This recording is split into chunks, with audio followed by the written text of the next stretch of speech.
Humbug. Humbug. Humbug. Humbug. Humbug. Christmas, sir, is a humbug. Good day. Humbug. Humbug. Humbug. Humbug. Humbug. And God bless us all, everyone. Humbug. Far as I can tell, there have been more than 50 adaptations of Charles Dickens' A Christmas Carol for movies and TV.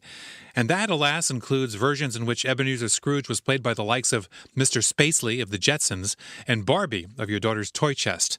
But there have also been more than a few truly memorable incarnations of the old skinflint. Here are my 8 favorite Scrooges of all time. Ringle, ringle, coins when they mingle, make such a lovely sound. Wait, didn't I just finish ridiculing 2 cartoon Scrooges? Well, not only does Mr. Magoo's Christmas Carol stand as one of the truly memorable adaptations of all time, Jim Backus's performance as the voice of Magoo Scrooge is a classic, alternately pompous and pleading. Plus, the songs by Jules Stein and Bob Merrill, who wrote Funny Girl, add up to one of the greatest song scores ever written for TV. Where is a voice to answer mine back? Where are 2 shoes that click to my clack? I'm all alone in the world.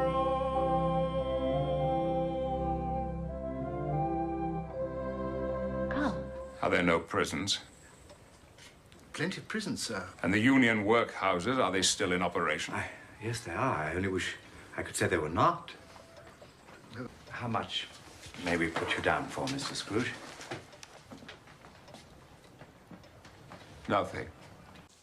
For years, Patrick Stewart, the Star Trek captain, performed a one-man Christmas Carol stage show, appearing as all the characters.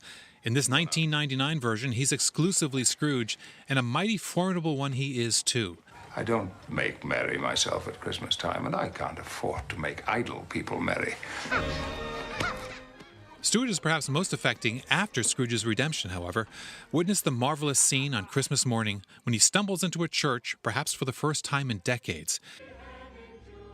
He tries to sing along with God Rest Ye Merry Gentlemen, but is distressed to realize he doesn't know the words.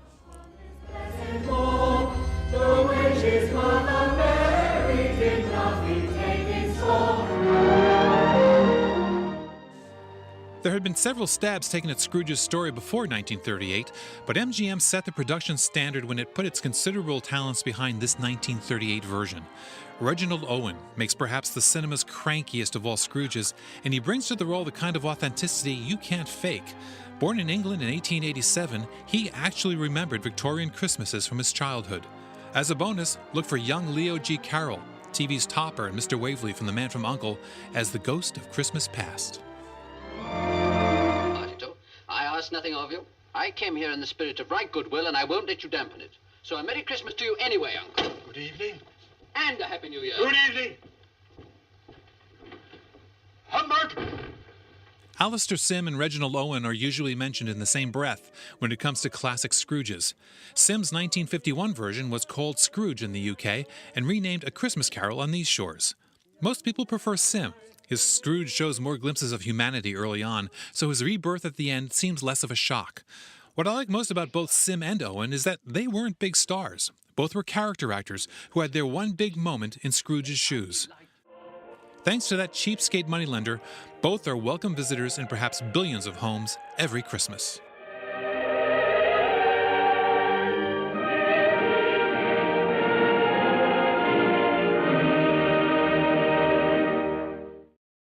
Now then, sir, about the donation? Well, now, let's see.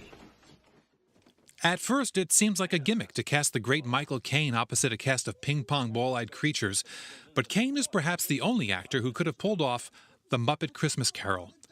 His is not a one-way performance either. He manages to interact with the Muppet cast in a way that lends them even more humanity than they ordinarily achieve. Now, for reasons known only to some marketing moron at Disney, Caine's most tender scene, a sad song with a girl he gave up in favor of money, has been cut from the widescreen DVD edition and the version usually shown on TV. But here it is. Fairy tale will live out you and I, and yes, some dreams come true, and yes, some dreams fall through. And yes, the time has come for us to say goodbye. I hate people. I hate people. At age 34, Albert Finney was a little young to star as Old Scrooge, but he remains one of the most appealing of Ebenezers, playing the old boy as being a bit more clueless than many, and that's truer to Dickens' assessment that Scrooge's aversion to Christmas grew more out of ignorance than malice. He's especially pitiful in the big thank you very much production number, watching the city's populace literally dance on his coffin, mistakenly assuming they're celebrating a life well lived.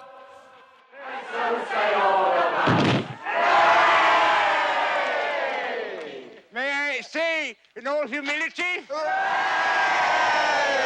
I have labored unceasingly all my life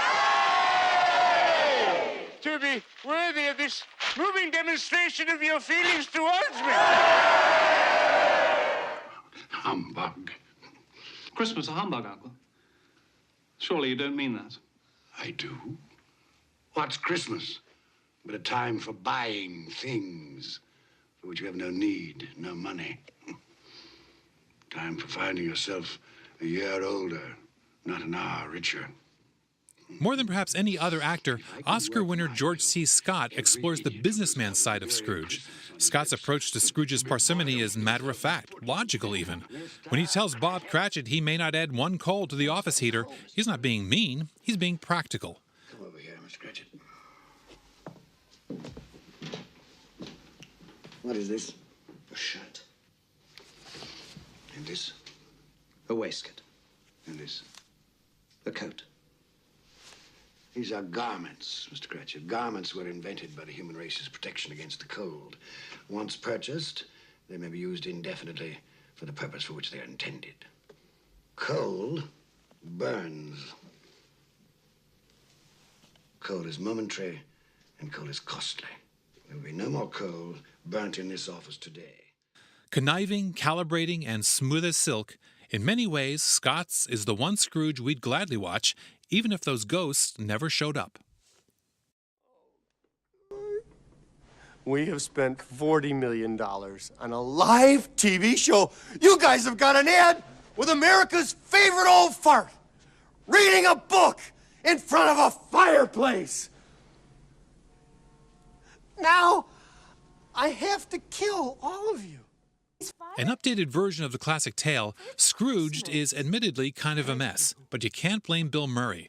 He pours every ounce of energy he's got into the part of a TV network executive who hates Christmas. Like most movies that take pot shots at materialism, the moral lessons of Scrooged ring pretty hollow.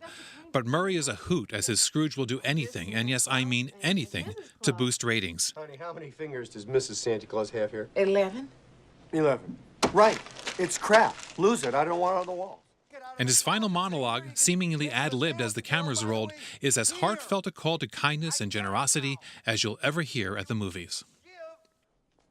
Then it can happen. Then the miracle can happen to you. It's not just the poor and the hungry. It's everybody who's got to have this miracle.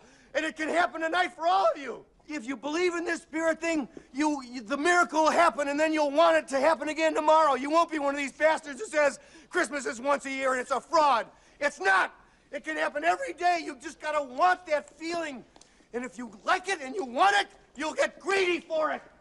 You'll want it every day of your life, and it can happen to you.